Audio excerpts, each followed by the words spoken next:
What you are seeing now, scrolling down to chill Dark Souls music, is my book, Lystoria, a sandbox world I created for a tabletop RPG of mine that runs on Tormenta 20, a Brazilian system derived from Pathfinder. Don't worry if you can't understand what is written, since it is my native language of Brazilian Portuguese and very few people understand that, including me.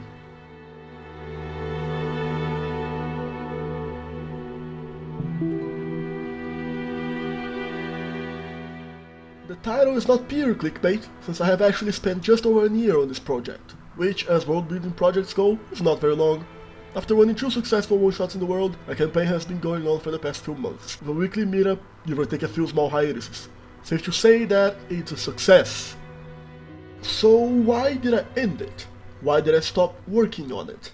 Well, because I wished to document my progress for the year and note down what I have learned from making it, in the hopes that I could help aspiring world builders everywhere who could learn from my mistakes, and hopefully I could start anew, fresh, with many lessons learned.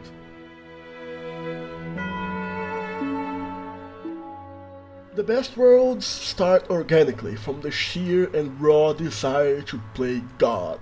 Lystoria had extremely humble beginnings, a single monster sheet for a fairy-looking elf inspired by Puck from Berserk.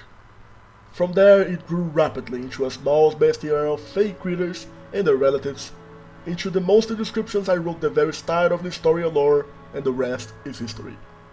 Then I decided I had to put my thoughts down and make things more cohesive. My campaign at the time was set in Narton, Tormenta 20's original setting, which I knew very little about at the time, which presented a unique challenge. Couple that with the system having just come out and being fairly unbalanced, and with the sheer tenacity of my players and their combos, I grew unsatisfied with the world. Any reasonable person would just pick up a few books and read about it. I am not a reasonable person, my friends, and decided to create my own setting to run a campaign of Tormenta 20 on. At this point I already had my small bestiary, so I took everything that I referenced in those and created a short introduction to what I came to call Lystoria or Lystoria. I had in front of me the greatest of God's gifts to his children. An empty page, a clean slate, creativity, an amount of time available only for someone unemployed, and a subscription to Incarnate. So I started with 5 key premises. Number 1. Be inspired by Elden Ring, the game I was addicted to at the time. Number 2. Have a full bestiary, since I had already started on that and was reading Sapkowski's Witcher series. Number 3. Be inspired by medieval manuscript illustrations. Number 4. Have a sort of dark fairy tale vibe to it. And number 5, have very little magic accessible to the wider public, including the players. I later came to regret this decision, but it was too late to change it, so make sure you enjoy your key premises.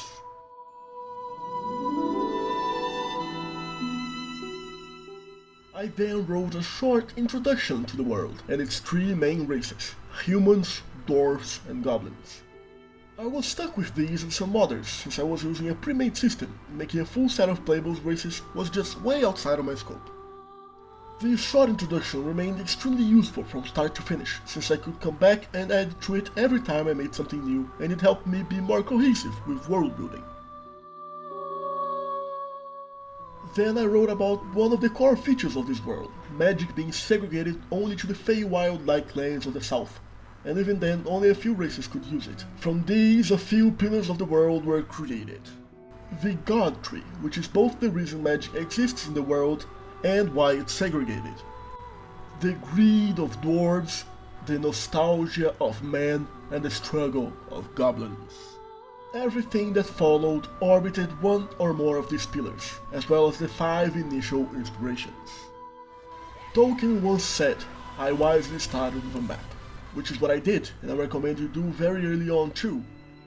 That way, locations and names can be consistent relative to themselves, and their lore can feel just that much more cohesive. The details of my world can be a subject of another video, so let us move on. I then made the main 3 nations, which later came to be 4, and wrote about the Weird Lands, aka my take on the Feywild, the realm of the unicorns, the realm of the Manichees, the realm of the climbing goats, and free republics of Rebes, alongside, of course, the Weird Lands. This is a world, A small world with only a single continent to show for itself, with some creatures, nations, and named characters to populate it, but it was a very solid base. What I then realized I had to do is fit the system I was using, and for that I wrote the lore of several more races and created a few. Created 15 different religions to be followed, that use the in-game system of blessings.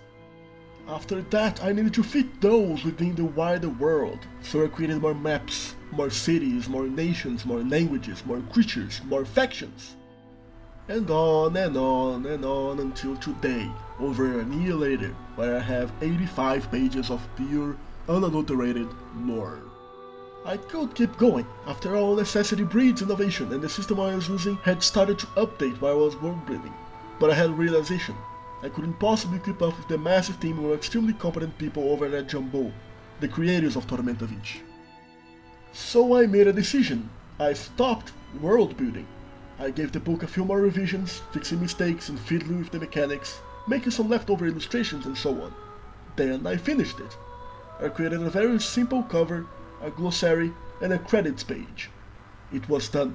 Lystoria, a sandbox world for Tormenta 20.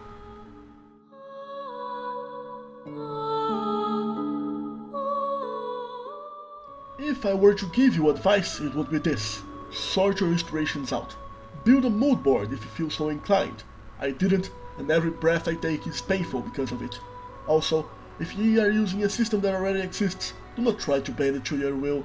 Create with it in mind. Go with the flow, which is something I did not do, for the most part at least. And, above all, know your limitations. You are probably not a super genius with a master's degree like Tolkien was, nor an award-winning writer with a team of competent people like Leonel Caldela, one of the creators of Arton. Lystoria has several illustrations ranging from page decorations to heraldry to logos for religions, but I really didn't have to do that. It is okay to start small and end small, as long as you had fun and learned lessons from it. If you feel the need to, don't be afraid to ask for help. Save some money and hire someone, or go ask a friend. I guarantee you that next time things will be better and feel easier. I did not take any of these advices when I was making Lystoria, and oh god, it hurts.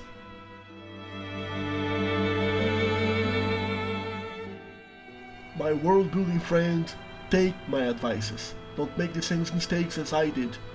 And I hope I helped. See you next time.